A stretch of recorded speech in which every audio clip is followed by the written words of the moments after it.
Hey, what's up beautiful people, hope you're doing well. I'm Shweta and welcome to my channel, and today I'm going to share with you some of the tips regarding street photography.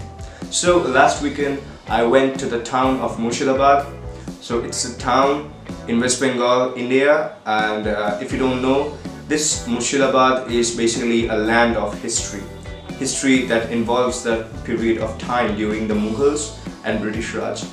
I mean, if you are someone who love history or have that hunger to know about the history of a country or about anything like that sort of and if you love art, then that place is really fascinating and you should visit that place if you are anywhere from India. I'm not a history person, but I definitely love art, and so I found that place so fascinating and intriguing. I mean, the monuments, the architecture, the stories that all the pictures or all the arts over there showed, it's really very interesting, you know, for someone who is visiting there for the first time. It's like when you are visiting in the monuments, the corners of the rooms, it will tell you so many history about that period of time of India. I mean, the corners of the room, of the monuments, have so many stories regarding that period of time of India.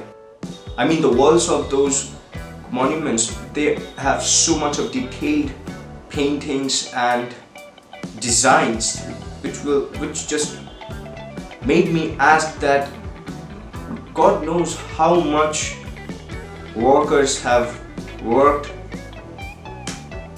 you know, how much time they took. You know, the walls of those monuments have such detailed architecture and I would say designs and paintings that you would wonder that how much time the workers took to build them, what kind of hard work they actually put up there to bring out those lively paintings and designs.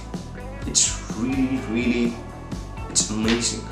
So as I had a rough idea of that place, I was excited to shoot the streets, the people, the architecture of that area, and I went there last weekend and I didn't took my camera over there.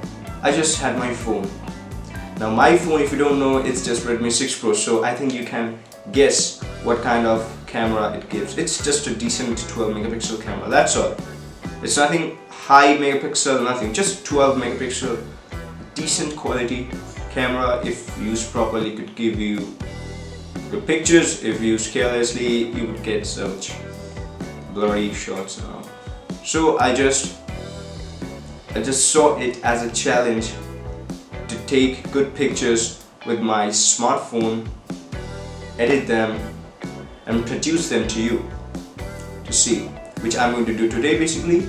And the point of making this video is I'm just excited to show you that the tips today I'm going to talk about, you might have heard about them somewhere over the web or maybe also in YouTube, but I have explored those techniques and I have implemented those techniques while shooting the surrounding for the first time, and I have got some amazing results and I'm just so excited to show it to you guys. So let's get started.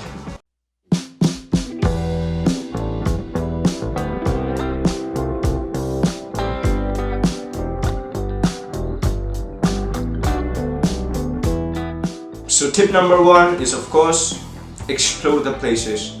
No matter wherever you are going, just know about the place. Try to know as much information as you can have. If possible, take a guide who would show you all the local areas over there, and by doing so you get an idea of the place and of the people, of the lifestyle of that place. So, I think when you are into that process, the little artist inside you would already start thinking about framing the shots that you could have your picture taken, like the new perspectives, new angles, and maybe try to shot your friend or family as the main hero of your picture. Possibility.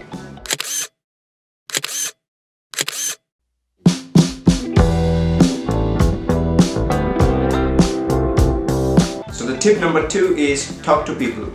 Talk to the locals, talk to strangers. If possible, as I said before, take a guide, because the guide would show the entire place, and if possible they could give you access to many local areas or local shops, or if possible various local groups, which would help you to know and to get friendly with the people over there better. And the more you are getting friendly with the locals or with the strangers over there, chances are you're going to get any kind of shots that you could want of any places or of any people. And at the end, if possible, you can just walk to your guide and ask to pose for your picture.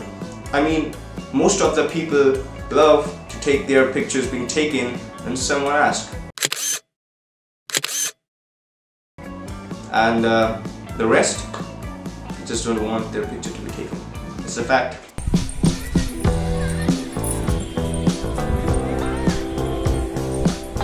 Tip number 3 is try and shoot using the concept of framing.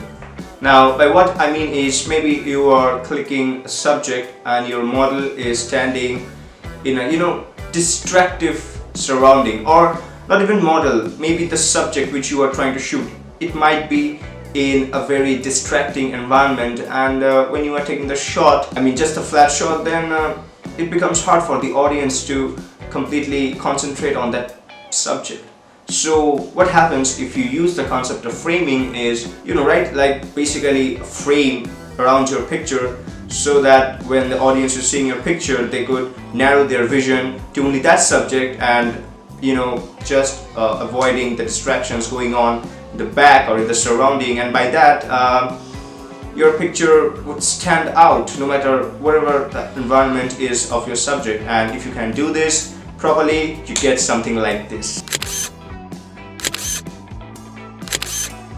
So I would say just look for new angles and try to find things through which you can shoot your subject, and use the concept of framing for a better image.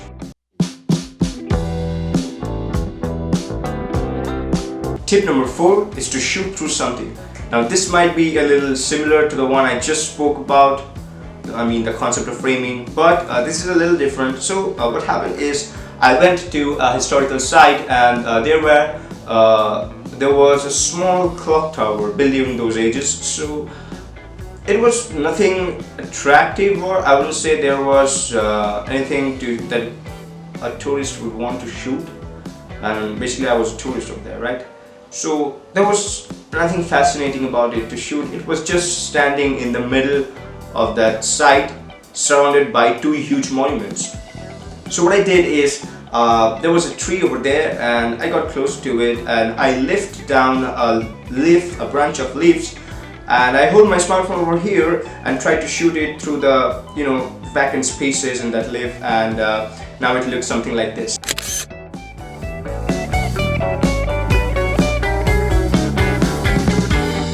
And finally, the tip number 5 is, after you have completed with the shoot, think about the looks that you want to have in your picture. Yes, I'm talking about the edits, the kind of edit, the kind of color palette that you want to have on your picture. The goal is, for a successful photographer, your goal should be what kind of edit you should have, or what kind of colors should you have, so that it could convey to the audience the feelings, the mood of the area which you initially have experienced when you were there. Can you follow me? Like, whatever you have felt over there while taking the shot, your goal should be to convey that same feeling to the audience when they are seeing your photographs. They should have that feeling of that place when they are looking at your image. So, whenever you are editing, just be sure that you know what you are going for. So the thing is this: no matter how high quality camera you are using to take your shots, if your pictures are poorly edited or even over edited, chances are that they would not talk to the audience. Your pictures should be able to communicate with the audience seeing your picture. And no matter where you are uploading, Facebook, Twitter, Instagram, or to your own official photography site.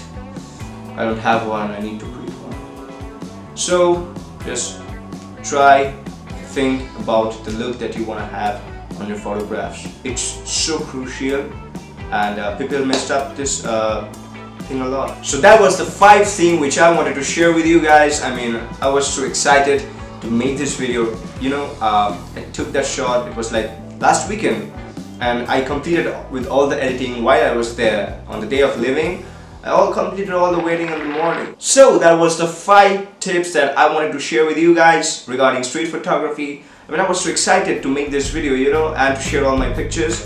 I mean, I have already completed with my editing when I already was there. I mean, on the day of living in the morning, I was sitting there with my tea, and I was just going through the pictures, and I thought, okay, let's give it a try. Why wait for home when you can edit it over there? So I just used mobile Lightroom, and I edited the entire photo series of Murshidabad, and I was just, you know, waiting for a perfect time to upload it on Instagram, because now in Instagram I'm working on a photo series of one of my last trips, and I don't know when I'm going to get completed with that.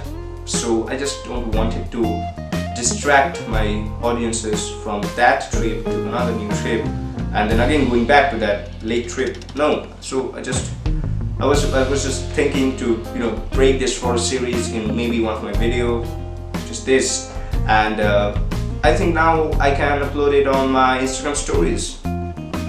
So thanks to you guys for watching this video. If you have enjoyed this video and found this video helpful, even a little, don't forget to leave one of these, comment, share with your friends, and please do subscribe, because it means the world to me. And I will be meeting you on my next video. Till then, bye, take care, and peace everybody.